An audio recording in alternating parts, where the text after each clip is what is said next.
안녕하세요. 오늘도 사연살롱을 찾아주셔서 감사합니다. 결혼 8년차 여성이에요. 세상에는 참 다양한 부모가 있는 것 같아요.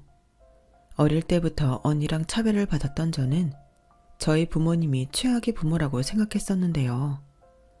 제 남편이 살아온 인생을 보니 제가 어리광을 부리고 살아온 것 같다는 생각이 들더군요.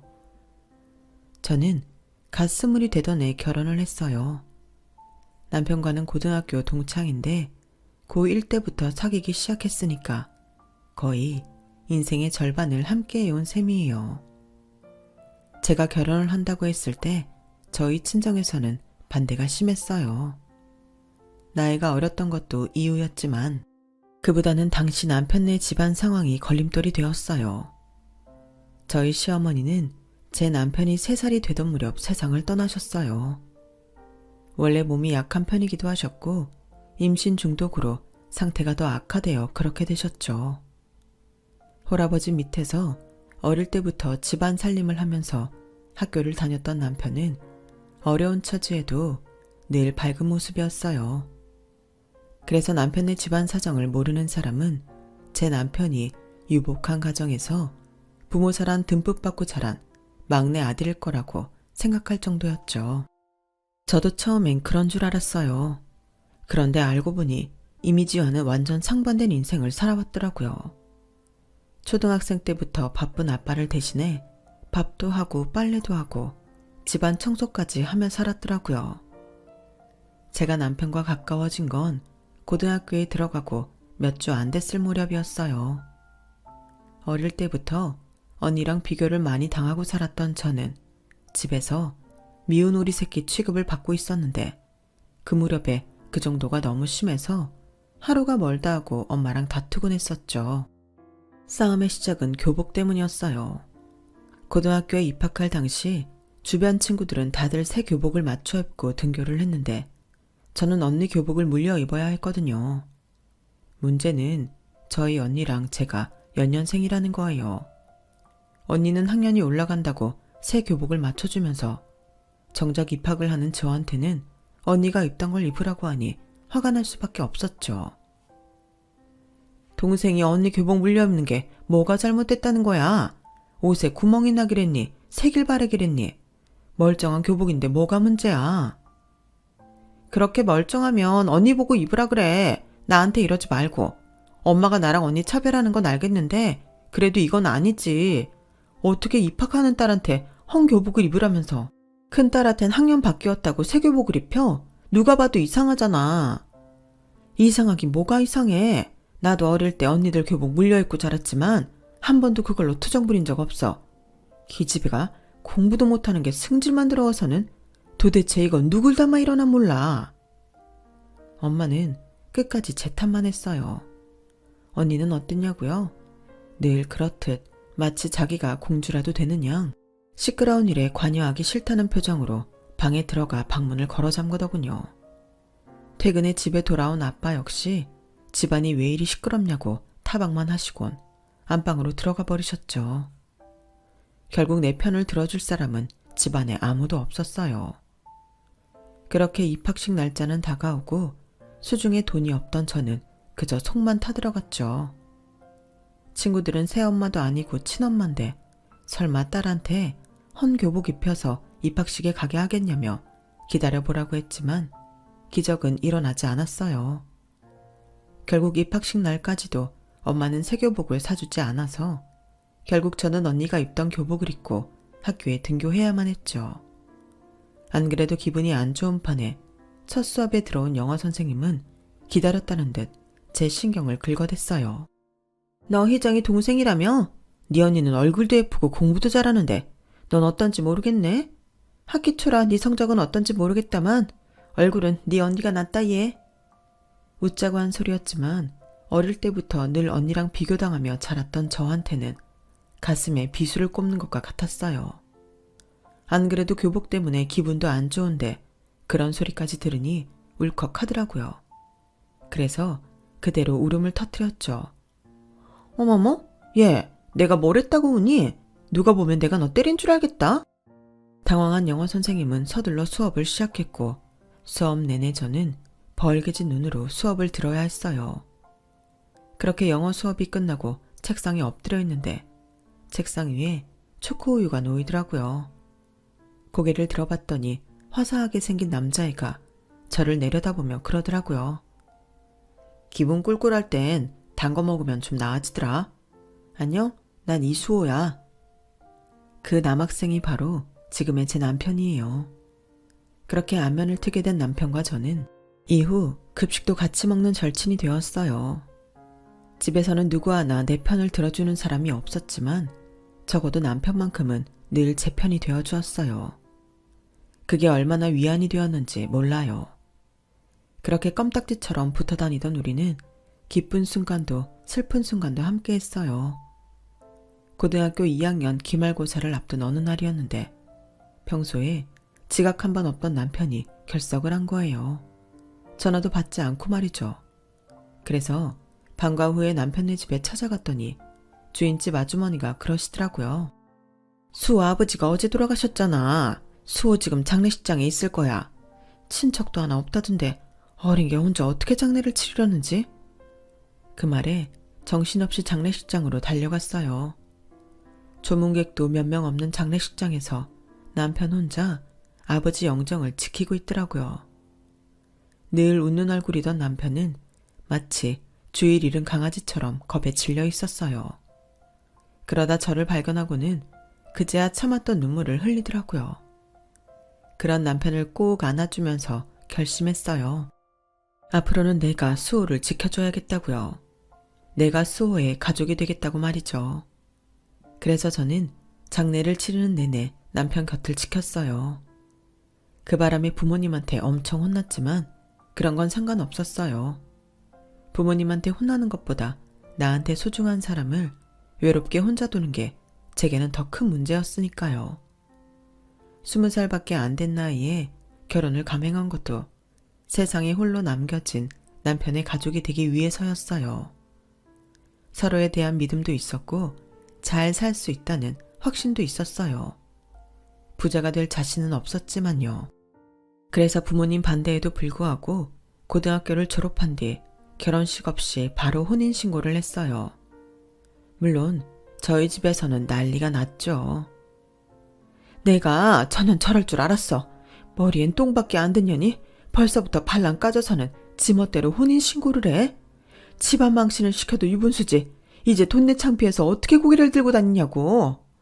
너 인연 망치려거든 네 인생이나 망칠 것이지. 멀쩡한 네 언니 앞길까지 망치려고 작정했어? 나중에 네 언니 시집갈 때 그쪽 집에서 이 사실을 알면 네 언니가 얼마나 창피할지는 생각도 안 하냐고. 도움이 안 되면 최소한 네 언니 인생에 초는 치지 말아야지. 아우 머리야. 내가 처년 때문에 제명에 못 죽어. 엄마는 끝까지 언니 걱정뿐이었어요. 그런 상황에도 아빠는 모든 걸 엄마 탓으로 돌리기에 바빴어요. 이제 와서 누구 탓을 해? 애초에 당신이 집에서 애들을 제대로 가르쳤으면 이런 일이 일어나겠냐고. 어디서 남편감이라고 데려온 놈이 고졸해? 아우 내가 말을 말아야지. 하여간 집안 꼴 잘 돌아간다. 부모님 중 누구도 제 인생에 대해 걱정하는 분은 없었어요. 그저 남 탓을 하거나 제가 언니 인생에 걸림돌이 되지 않을까만 따질 뿐이었죠. 상황이 이러니 제 남편이 사위 대접을 받는 건 기대도 할 수 없었어요. 혼인신고를 한 뒤 저는 남편이 살고 있는 월세집에 들어가 살게 됐어요. 그 집은 아버님이 살아계실 때 남편과 둘이 살던 집이었어요. 원래는 전세였는데 아버님이 돌아가실 때 남기고 간 빚이 있어서 그걸 갚느라 보증금을 빼서 쓰게 되었던 거였죠.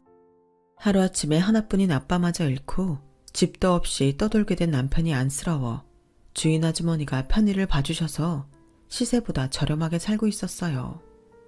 상황이 이러니 저희 집에서는 저희 결혼에 말이 많을 수밖에 없었죠. 그런데 부모님께는 말씀 못 드린 비밀이 하나 있었어요. 아버님이 남긴 빚이 다 해결된 게 아니란 거였죠. 일단 급한 건 전세 보증금을 빼서 해결을 했는데 그렇게 갚고도 여전히 빚이 남아 있었거든요. 저야 진작부터 이 사실을 알고 있었고 그래서 더 결혼을 서둘렀던 이유였어요. 같이 벌면 조금 더 빨리 빚을 갚을 수 있을 테니까요. 다만 저희 부모님은 모르는 일이라는 게 문제였죠. 빚 때문이라도 빨리 취직을 해야 했지만 인문계 고등학교를 졸업한 남편과 저로서는 마땅한 자리를 잡기 힘들었어요. 차라리 실업계 고등학교를 졸업했다면 기술직으로 취직이 쉬웠을 텐데 말이에요. 그나마 남편은 고등학생 때부터 하던 패스트푸드 아르바이트 자리라도 있었지만 저는 그마저도 없어서 엄청 초조하기만 했어요. 입은 늘었고 갚아야 할 빚도 있는데 벌이는 여전하니 걱정 때문에 잠도 오지 않더라고요. 상황이 그렇게 되자 그제야 세상에서 가장 쉬운 게 공부였다는 걸 알겠더라고요. 부모님 그늘에 있을 때는 하지 않았던 생계에 대한 고민을 하게 됐으니까요. 그래도 사람이 죽으란 법은 없다고 주변 어른들 덕분에 얼마 뒤 우리 부부는 안정된 직장을 얻을 수 있었어요. 남편은 통장님 주선으로 카센터에서 일하게 되었고 저는 정육점 아줌마 동생이 운영하는 빵집에 취직을 하게 되었거든요. 인터넷 기사에 종종 나오는 대졸 평균 월급에 비하면 한참 모자란 액수였지만 우리 부부의 상황에는 이게 어디냐 싶을 정도였어요. 카센터에 들어간 남편은 처음엔 기술이 없어서 잡일을 주로 했지만 주인 아저씨가 워낙 좋은 분이셔서 조금씩 일을 배워나갈 수 있었어요. 저 역시 처음엔 홀에서 파트타임으로 일을 시작했는데 3달이 지나자 정직원으로 승격돼서 풀타임으로 일할 수 있게 되었죠. 거기다 반년쯤 지난 뒤부터는 사장님 권유로 제빵학원을 다니며 일할 수 있게 되었어요. 홀에서 하는 일은 기술이 없어도 되니까 취직도 하기 쉬워. 하지만 그건 언제든 나 아닌 다른 사람으로 대체될 수도 있다는 얘기이기도 해. 수정아, 지금은 네가 아직 어려서 일자리도 많겠지만 애 낳고 나이 들면 점점 더 일자리 구하기 힘들어질 거야. 그러니까 지금부터 기술 배워서 네 장사를 할 수 있는 능력을 길러놔. 기술만 있으면 사람은 어떻게든 먹고 살 수 있으니까. 저희 부모님은 한 번도 제 미래에 대해 진지하게 고민해 주신 적이 없는데 정작 피 한 방울 안 섞인 사장님은 제 걱정부터 해주시더라고요. 그래서 남편과 상의한 뒤 오전엔 제빵학원에서 기술을 배우고 낮부터 밤까지는 홀에서 일을 했어요. 풀타임을 할 때보다는 수입이 줄었지만 그래도 미래에 대한 투자다 생각하니 마다할 이유가 없겠더라고요. 거기다 빵집에서 일하고 있는 터라 좋은 점도 많았고요. 제가 일하는 빵집은 가게 안에 빵 공장까지 있는 대규모 가게라서 틈틈이 공장장님한테 궁금한 걸 물어볼 수도 있고 가끔은 직접 공장에 들어가 눈동냥도 할 수 있었거든요. 덕분에 같이 공부하는 친구들에 비해 배우는 속도도 빠르고 이해도도 높았어요. 그러니 제과 제빵 기능사도 생각보다 쉽게 취득할 수 있었고요. 그런데 막상 자격증을 따고 나니 홀 서빙보다는 빵 공장에서 일하고 싶다는 생각이 들더라고요. 기껏 딴 자격증이니 빨리 써먹고 싶었거든요. 그래서 사장님께 말씀드리고 홀에서 빵 공장으로 부서 이동을 하게 되었어요. 본격적으로 빵 만드는 일을 하게 된 거죠. 빵을 만든다고는 하지만 정확히는 샌드위치를 만들고 케이크 시트 정리를 하는 정도에 불과했지만요. 이쪽 일이 자격증이 있다고 해서 바로 빵을 구울 수 있는 건 아니거든요. 아래부터 차근차근 올라가야 빵도 굽고 케이크도 만들고 할 수 있는 거죠. 제가 조금씩 성장을 해나가는 동안 남편도 자동차 정비 일이 능숙해지기 시작했어요.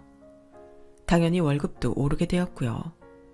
그러는 사이 언니도 결혼을 하게 되었는데 저와는 달리 대학도 잘 나오고 직장도 다들 부러워하는 곳에 들어가다 보니 결혼 상대자 역시 꽤 능력 있는 남자를 만날 수 있었어요. 그 바람에 저희 집에서 제 남편 입지는 더 좁아지게 되었죠.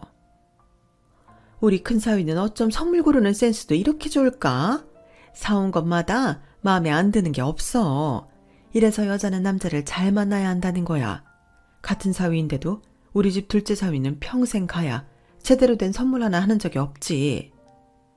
엄마는 형부가 사다 주는 명품백에 고가의 화장품 선물을 받으며 당연하다는 듯 제 남편과 비교를 해댔거든요. 이보게, 자네는 언제까지 손에 기름 묻혀가며 살 생각인가? 자동차 정비 일해서 언제 돈을 버냔 말이야. 그런 일을 하려거든 눈에 안 보이는 곳에서 하든지. 하필이면 엎어지면 코 닿을 데서 일을 하냐고. 내가 동네 사람들 보기 창피해서 동네에 다닐 수가 없어. 죄송합니다, 장모님. 하지만 저도 장인 장모님께 누워 안 끼치려고 저도 열심히 하고 있으니까 조금만 기다려주세요. 안 그래도 사장님이 슬슬 제 가게 차려서 독립하라고 하시더라고요.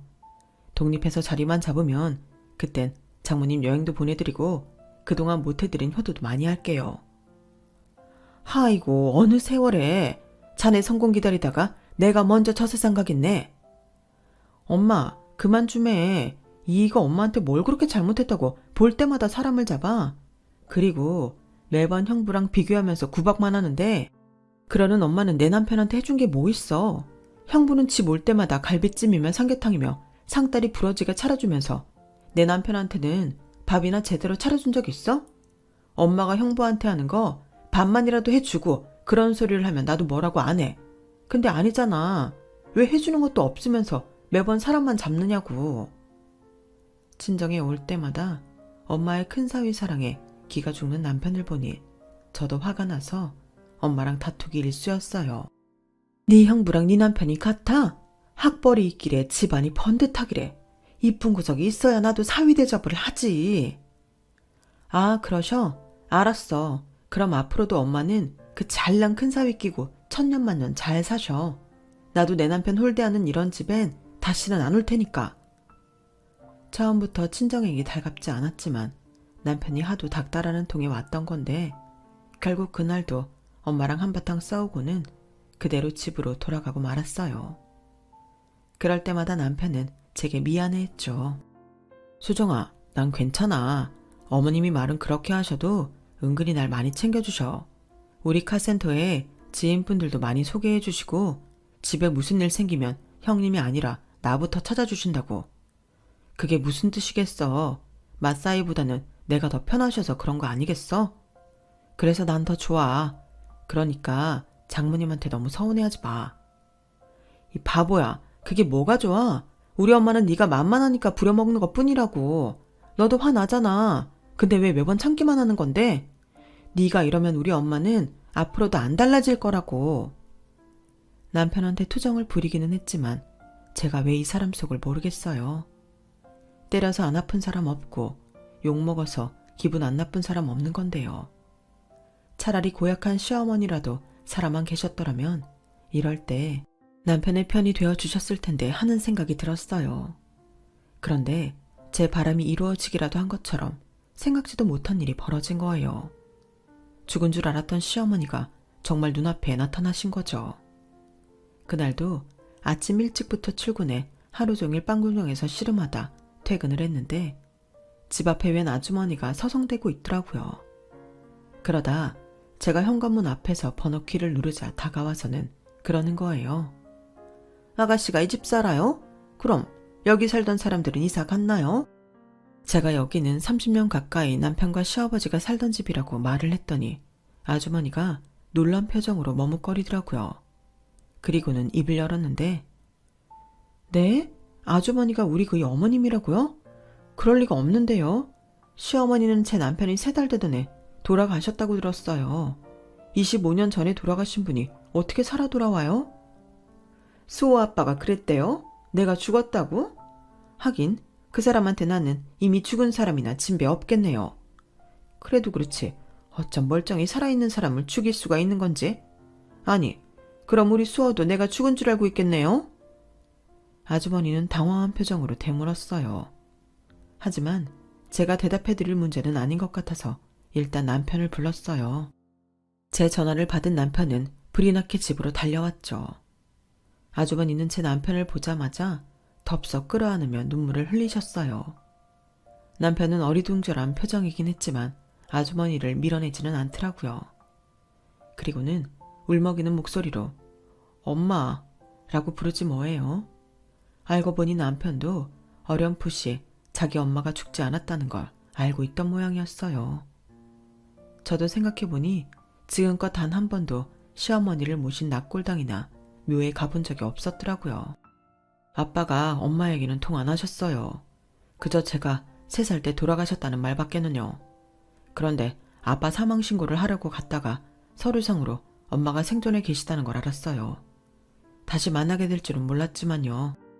남편은 어머님 손을 꼭 잡고는 힘겹게 얘기를 꺼냈어요. 어머님도 그런 아들을 보며 연신 눈물을 찍어내셨죠. 그리고는 지난날 있었던 일을 이야기해 주셨어요. 당시 아버님이 하시던 사업이 잘못돼서 큰 빚을 지게 됐고 그 바람에 어머님이 이혼을 요구하셨던 모양이더라고요. 아버님은 수호를 생각해서라도 이혼은 안 된다고 버티셨고 참다 못한 어머님은 결국 도망을 치게 된 거였죠. 그 후로 종종 동네에 찾아와 몰래 수호가 자라는 모습을 지켜보셨다고 하더군요. 네 아빠한테 붙잡힐까봐 네 앞에 나타날 수가 없었다. 핑계라고 해도 좋아. 하지만 그때는 나도 어떻게든 살아야 했으니까. 미안하다 수호야. 내가 너한테 입이 10개라도 할 말이 없구나. 솔직히 저는 시어머니에 대해서는 미심쩍은 구석은 많았어요. 하지만 죽은 줄 알았던 엄마가 돌아와서 남편이 행복해하는 모습을 보니 말을 꺼낼 수 없더라고요. 제가 갑작스런 시어머니의 등장에 대해 의구심을 가지게 된 데는 여러 가지 이유가 있었지만 그중 가장 큰 이유는 나타난 시기였어요. 하필 남편과 제가 아버님이 남기신 빚을 다 갚은 시점에 어머님이 등장하셨으니까요. 우리 부부는 결혼하고 8년 동안 정말 쉼 없이 그 빚을 갚아왔거든요. 남편이 군대에 가 있는 동안에도 제가 그 빚을 갚느라 얼마나 힘이 들었나 몰라요. 그땐 저도 일을 시작한 지 1년 남짓한 때라서 벌이가 신통치 않았거든요. 그건 뭐 그렇다 치더라도 아버님이 두려워 그동안 아들 앞에 나서지 않으신 거라면 아버님 돌아가신 시점에 나타나실 수도 있었던 거잖아요. 그런데 왜 10년 넘게 기다렸다가 하필 지금 오신 거냐는 거예요. 생각하면 할수록 이상한 점 투성이었지만 그래도 남편을 생각해 참았어요. 그런데 집 나간 지 25년 만에 돌아온 시어머니 행동이 저를 더 안 좋은 생각을 하게 만들었지 뭐예요. 얘, 이리 좀 앉아봐라. 내가 이런 말 한다고 네가 기분 나빠할지는 모르겠지만 그래도 앞으로 안 보고 살 사이도 아니고 고부지간으로 평생 보고 살 사이니 내가 할 말은 해야겠다. 내가 우리 수호한테 지은 죄가 있어서 죄인처럼 살아야 하는 건 안다. 하지만 내가 너한테 죄 지은 건 아니잖니? 그러니 앞으로 시어머니 대접은 제대로 해줬으면 좋겠구나. 이렇게 시작된 시어머니의 훈계는 끝없이 이어졌어요. 일단 내가 지낼 방말인데 나는 지금껏 침대 생활을 해와서 바닥에서는 못 잔다. 듣자 하니 너 시집 올 때 혼수 하나 없이 못 만들어 왔다던데 그건 좀 경우에 없는 일 아니니? 그렇다고 이제 와서 혼수를 해오라고 할 수는 없는 노릇이고 아쉬우나마 내 방에 돌침대 하나는 놔줬으면 좋겠다. 그리고 내가 피부가 좀 건조해서 그러니 가습기도 하나 놔줬으면 한다. 이 정도면 그리 과한 부탁은 아닌 것 같은데 넌 어떻게 생각하니? 나 참, 이게 과한 게 아니라고요? 돌침대가 얼만데. 아니 겉보다 코딱지만한 방에 무슨 얼어 죽을 돌침대예요. 그런데 이게 다가 아니었어요. 남편이 없을 때면 저를 붙잡고 이거 해라 저거 해라 어찌나 요구사항이 많으신지.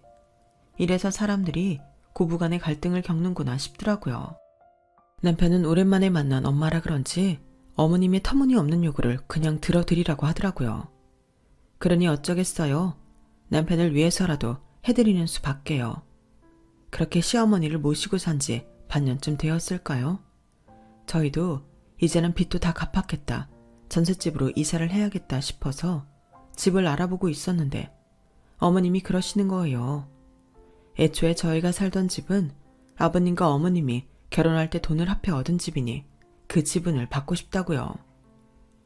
돈으로 달라는 건 아니고 어차피 나도 함께 살 집이니까 계약할 때 공동명의로 해달라는 얘기다. 따지고 보면 이 집이 그래도 내 남편이 남긴 유산 아니겠니? 그러니 나도 일부분은 받을 자격이 있다고 생각한다. 어머님, 유산이라뇨. 그동안 저희가 갚아온 아버님 빚이 얼만데요. 어머님, 이건 좀 너무하신 건 아닌가요? 아니, 그 이랑 얘기는 하신 거예요? 수호가 그렇게 하자고 해요? 예, 여기서 수호 얘기가 왜 나오니? 너 지금 내 아들 앞세워 날 못된 시험이 만들 셈이냐? 네가 제대로 정신이 박힌 며느리라면 내가 먼저 이런 얘기 꺼내기 전에 네가 먼저 꺼냈어야 하는 말이야. 아무리 네가 철없는 나이에 시집을 왔다고는 해도 이제 먹을 만큼 나이도 먹었는데 어쩜 생각하는 수준이 고등학생만도 못하니? 시끄럽게 따질 거 없이 내가 하자는 대로 하기나 해. 내가 직접 수호한테 이런 얘기 꺼내긴 좀 껄끄러우니까 네가 수호한테 말해서 공동명의로 하자고 해라. 정말 난데없이 나타나서는 자기 실속만 챙기려 드는데 정말 사람 미치겠더라고요. 그날따라 남편은 급하게 끝내야 하는 일이 있어서 늦는다고 하길래 그 길로 집을 나와 친정으로 가버렸어요. 그 기분으로는 시어머니 저녁을 차려드리고 싶지 않았거든요. 평소엔 친정에만 왔다 하면 엄마랑 싸우는 통에 남의 집보다 껄끄러웠던 집이 시어머니의 등장으로 전보다 훨씬 편하게 느껴지더라고요. 툭하면 싸우기는 하지만 그래도 밖에서 터지고 나니 내 부모가 그래도 편하게 느껴지기도 했고요. 엄마도 제 표정을 보고는 지레 짐작을 했는지 평소처럼 가시돋침말로 쏘아대지는 않았어요. 그리고는 별 말 없이 저녁상을 차리던 식탁에 제 수저도 놓으시더라고요. 입을 꾹 다문 채 꾸역꾸역 밥을 먹는데 엄마가 슬쩍 운을 띄우더라고요. 네 시어머니는 어쩌고 이 시간에 여기로 왔어?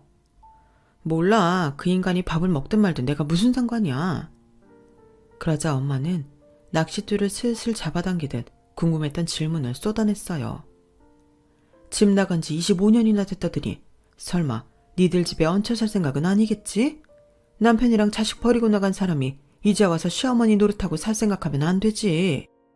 그지? 엄마도 그렇게 생각하지? 근데 오늘 나한테 뭐라는 줄 알아? 우리가 이사가는 집 명의를 공동명의로 해달래. 자기도 아버님이 남긴 집에 대한 소유권이 있다나 뭐라나. 아버님이 결혼할 때 두 분이 공동으로 마련한 집이니까 반은 자기 거라는 거야. 어이가 없어서 말이 안 나온다니까? 저는 본물 터지듯 쉴 새 없이 시어머니가 한 얘기를 쏟아냈어요. 그러자 그때까지 말 없이 식사를 하시던 아빠가 밥숟가락을 탁 내려놓으셨어요.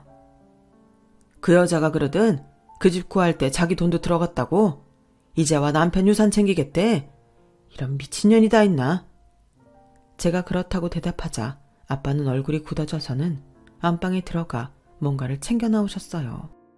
딱 보기에도 오래된 누런 서류 봉투였죠. 수정이 너 밥 다 먹었으면 옷 입어라. 나랑 네 집에 좀 가자. 그리고는 저를 이끌고 저희 집으로 향했어요. 엄마도 덩달아 아빠와 저를 따라 나섰고요. 집에 가보니 어머님이 라면을 끓여 드시고 계시더라고요. 어머님은 저를 보자마자 가정주부가 밥도 안 차리고 어디를 갔다 오냐고 소리를 질렀죠.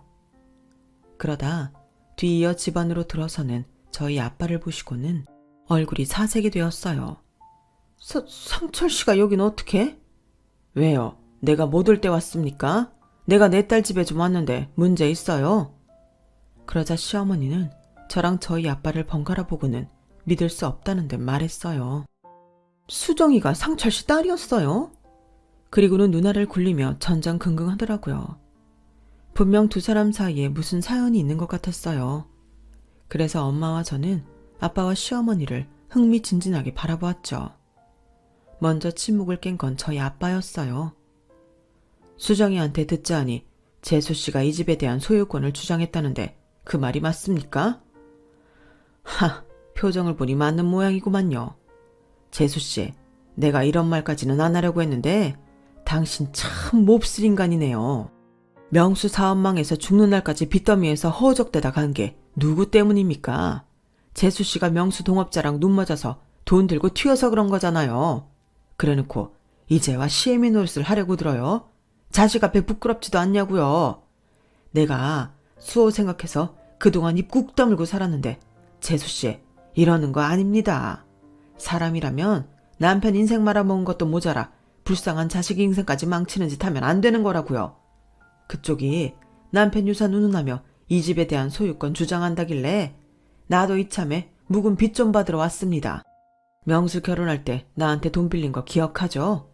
신혼집 구한다고 빌려간 거니 재수 씨도 잘 알 겁니다. 그때 받아둔 차용증 여기 있으니 확인해 보세요.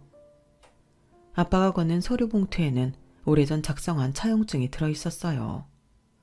거기에는 수호 아버지 도장과 함께 시어머니 도장도 찍혀 있었죠. 바람난 마누라 때문에 인생 망친 명수도 불쌍하고, 내가 우리 딸이랑 결혼하고 난 후에 한 사실이지만 어린 나이에 부모 잃고 부모 위갑하게만 사는 수호도 불쌍해서 그간 말 않고 있었는데, 재수씨가 유산 받겠다는 얘기를 하니까 나도 가만히는 못 있겠더라고요.